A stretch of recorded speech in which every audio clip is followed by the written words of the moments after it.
ყვავს პოლიტიკური პატიმრები. ხელისუფლებამ საკუთარი ხალხის წინააღმდეგ გამოიყენა ძალიან ესეთი სასტიკი მეთოდები.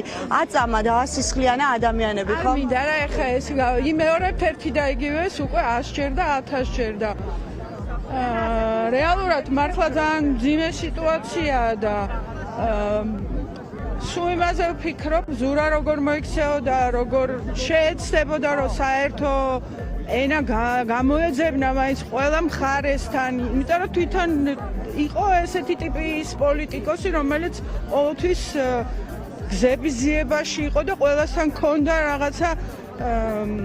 რაღაცა ადამიანური კავშირი, რომელიც მერე აძლევდა იმის საშუალებას, რომ საერთო ინტერესი და საერთო მიზანი ყოველთვის გამოეკვეთა და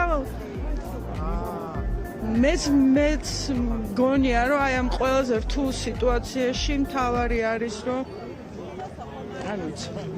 კარგად იყავით. მადლობა ძალიან დიდი, თქვენ უსმენთ აქციის ერთ-ერთ მონაწილეს.